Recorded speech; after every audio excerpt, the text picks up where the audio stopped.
मेरी समझ के परे कि शिक्षा मंत्री की भूमिका बिहार में शिक्षा के सुधार को लेकर है या छात्रों में बंटवारे को लेकर है।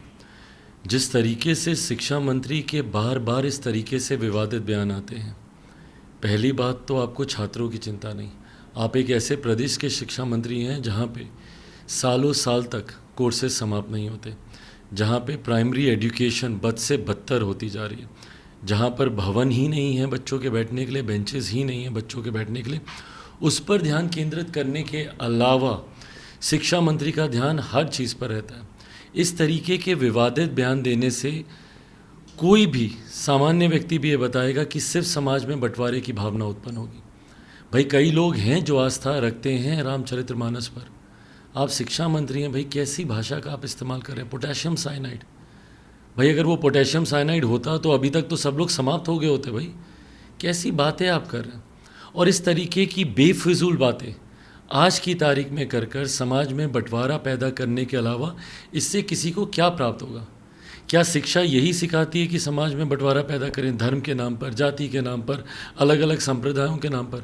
या शिक्षा सबको जोड़ने की बात करती है, सबको साथ मिलकर आगे लेकर चलने की बात करती है? और यही कारण है क्योंकि बिहार के शिक्षा मंत्री का ध्यान ही इस तरफ नहीं है, इसीलिए बिहार से बच्चे पलायन करते हैं, दूसरे राज्यों में जाते हैं। एक बार शिक्षा मंत्री ने जानना ज़रूरी समझा कि भाई कोटा में बिहार के बच्चे क्यों आत्महत्या कर रहे हैं?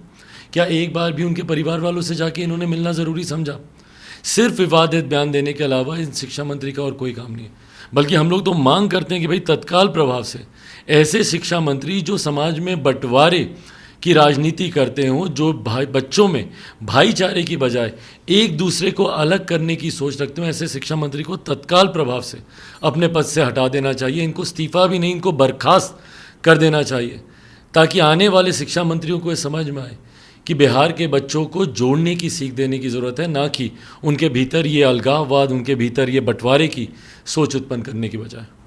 भाई ये एक अलग ही आपातकाल की परिस्थिति उत्पन्न करने का प्रयास किया जा रहा है विपक्षी दलों के इस महागठबंधन के द्वारा। तमाम दल एक साथ आते हैं और कुछ पत्रकारों की एक सूची जारी करते हैं और बोलते हैं कि भाई हम इनको बाइकआउट करेंगे। अब ये स्टेट ऑफ इमरजेंसी नहीं है तो और क्या है बताइए? क्या ये आपातकाल नहीं है? मतलब जो चीज़ आपके मन मुताबिक नहीं होगी आप उसका बहिष्कार करेंगे। बल्कि आपको इन प्लेटफॉर्म्स का और इस्तेमाल करना चाहिए।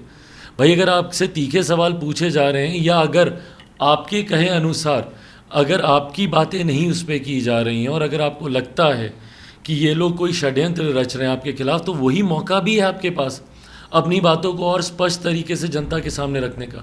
पर इस तरीके से लोकतंत्र के चौथे स्तंभ का बहिष्कार करना, क्या ये लोकतंत्र की हत्या नहीं है?